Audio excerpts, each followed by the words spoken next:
just want to talk to you very quickly about being determined. And very quickly, I just want to share with you from 2 Timothy chapter 1, verse 12. And it says, "That is why I am suffering as I am. Yet this is no cause for shame, because I know whom I have believed, and I am convinced that he is able to guard what I have entrusted to him until that day." Now, I want to share a very quick story. We all know the story about the four young Hebrew men in the Old Testament in the book of Daniel. And from the early onset of life, these four young Hebrew men were determined in their life. They were determined to be determined. Apart from determined to have a spiritual and a close walk with God, they were determined to be determined to have that walk in life. And these four Hebrew boys, their home was in Jerusalem, and the Babylonian people came and they captured them and took them to slavery and made them slaves. And apart from the situation of being in a new place and new rules, new laws, and being under slavery and confined and confounded to some new rules, they were also presented with something different. They had a lot of temptations in front of them. They could have said, you know what? We are here in a new place. No one is around us. We can do whatever we want to do.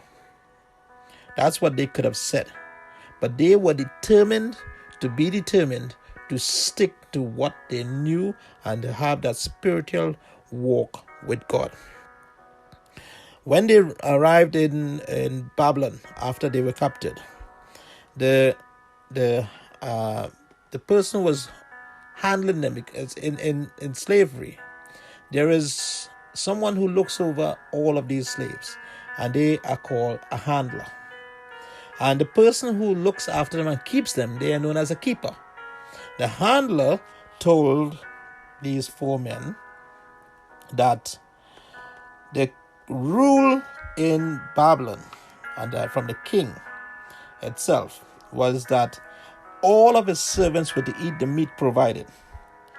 The problem was that the meat was firstly given to a false god, unto an idol. And these young people were fully aware of the pagan and ritualistic practices of the Babylonian people. But they were fully aware of the law of God, of the law that Moses gave, that forbid them from eating any meat that remained mingled in the blood, and from any meat that was considered unclean. That's in Deuteronomy 12.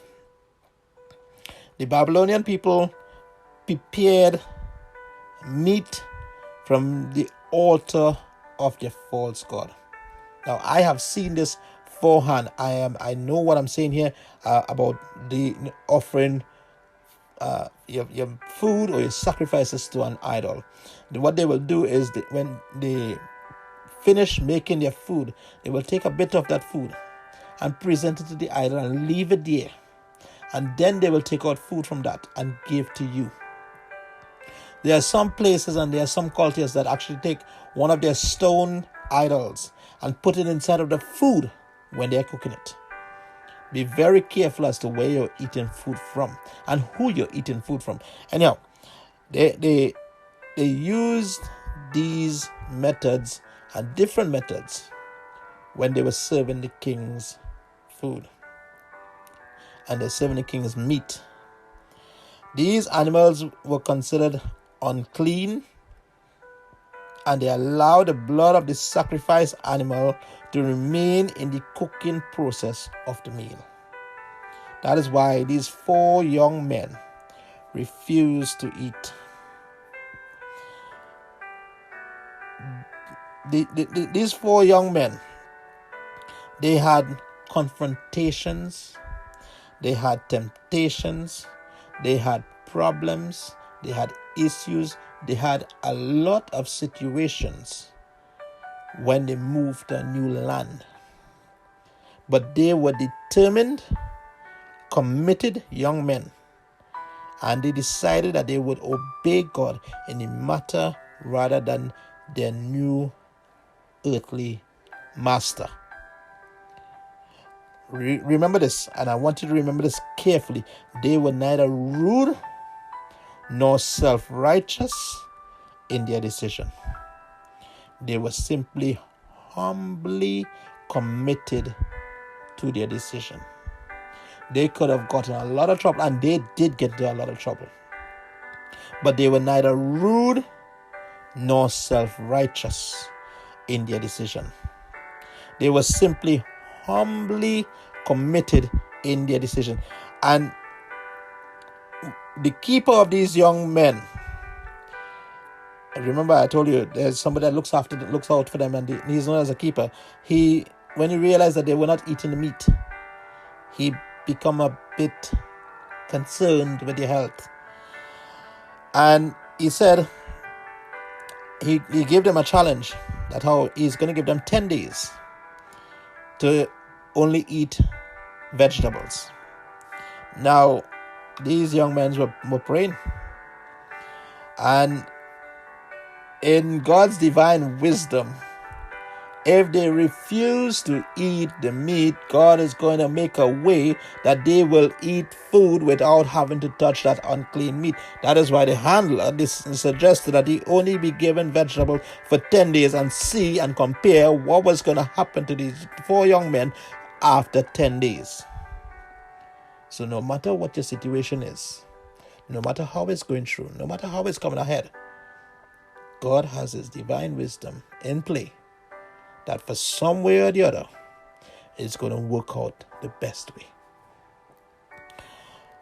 And I am so sure about this that the handler or the keeper, when he realized and he knew how concerned it was that they were not eating, he said, because if they did not meet the standard of the fitness and the mental stamina that the king required for his personal servants, they would be put to death, because they have to have a certain amount of stamina, a certain amount of mental stamina, a certain amount of fitness to be in that position as a king's servant. And that is why the king offered them meat. Now, these 4 men, they got vegetables for 10 days, and he said after some consideration, the keeper said after some consideration, he's going to look at their health in 10 days' time. And he allowed this test to begin for them to see how it's going to compare with someone who's eating the king's meat and these 4 young men. 1 day, 2 days, 3 days go, 4 days, 7 days, 9 days, day 10. And these 4 young Hebrew men, they were compared in every capacity to those who continue to eat the king's meat, or the king's rule of the meat. And guess what? It turned out that these 4 young men, these young Hebrew men, who were determined to be determined early on from the onset in their lives, they were at the best they could be physically, mentally, and what would prove itself time and time again, spiritually. You see, thank God for victory. Victory comes in all different ways. You just have to open your eyes to see it. Open your mind to receive it. Open your heart to accept it. Victory is yours. It comes in many different ways. But how did they get there? How were they of the spiritual constitution to withstand the temptation and the prompting of the world around them? Remember, in that situation around them, in that situation, can you load on? In that situation around them, in a new land, as I said, in a new land, nobody's around them. Mother and father is not around them. Brother and sister is not around them. Grandmother, aunt, uncle, nobody's around them. They can do whatever they want. They can start a drink. They can live the worldly life. They can start to smoke. They can go have whatever fun they want to have outside there. But no, they were bound in their mind and determined in their mind to live a pleasing, acceptable life to God.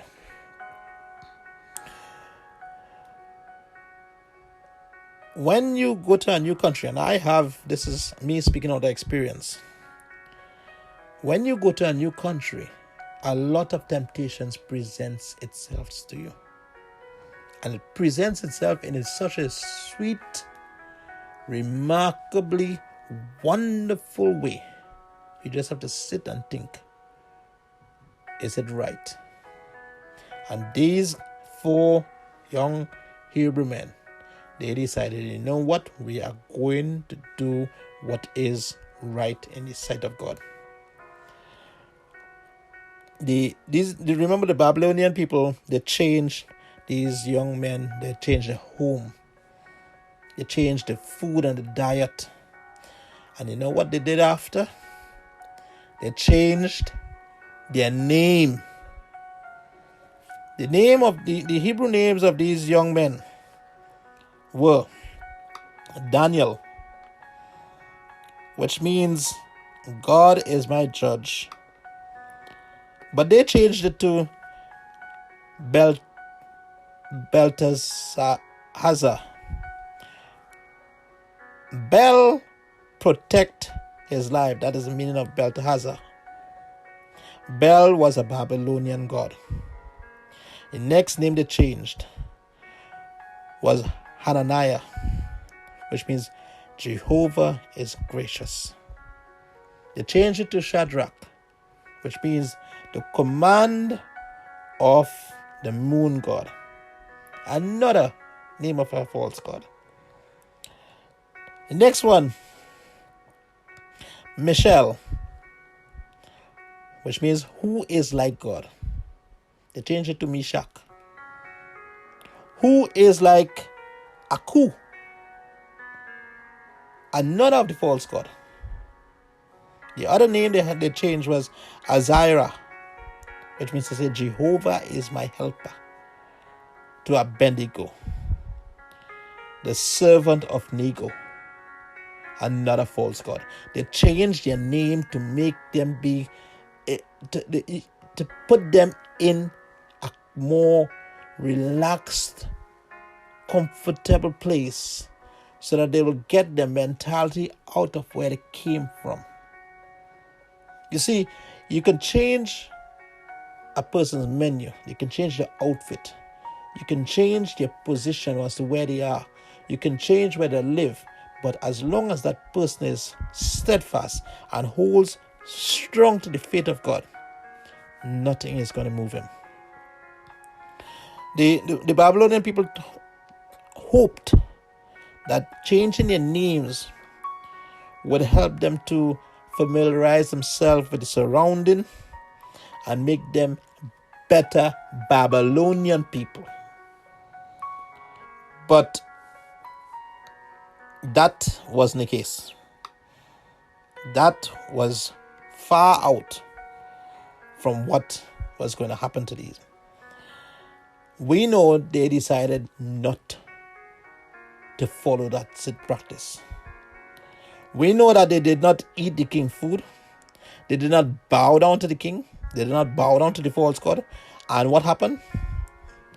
Well, in the first test, they were protected, which is for the 10 days of vegetables. But if you go to Daniel 3, you will see that the 3 of these 4 men were cast into a hot, fiery furnace. But because they were determined early on in their spiritual life, Shadrach, Meshach, and Abednego walked out of that fire without even one hair singe, without even a smell of smoke on them, they walked out victoriously. They walked out in victory again. See, for some time now, I've been doing, me and one of my friends, we've been doing Bible study very early in the morning. When I say early in the morning, I mean around midnight. And what we always do at the end of that, as soon as we finish the Bible study, we ask ourselves this question: what does that teach us? What life lesson does this offer to us? What changes should we put in our life in comparison to what the word has? And what does this that I just said to you about these 4 Babylonian guys, Daniel, Shadrach, Meshach, and Abednego, let me just put it to you as how it should be. If you know for a fact you are a born again and you have sought or are seeking a clean and a holy heart, this whole lesson teaches us to be determined. To be determined. To be determined now. There is grace that God has given to us. It is us who has to know how to use that grace. Remember in Ecclesiastes 12:1, it says, remember now your Creator in the days of your youth, before the difficult day comes and the years draw near when you say, I have no pleasure in them. Be determined now in your yearly youthful days. Even though we have gray hair, it is still our youthful days. Be determined now to please God. Be determined to live a spiritually fulfilling life for God. Take advantage of every spiritual opportunity. Treat yourself to each spiritual possibility. Take time to maintain each and every spiritual victory and apply yourself to each spiritual opening.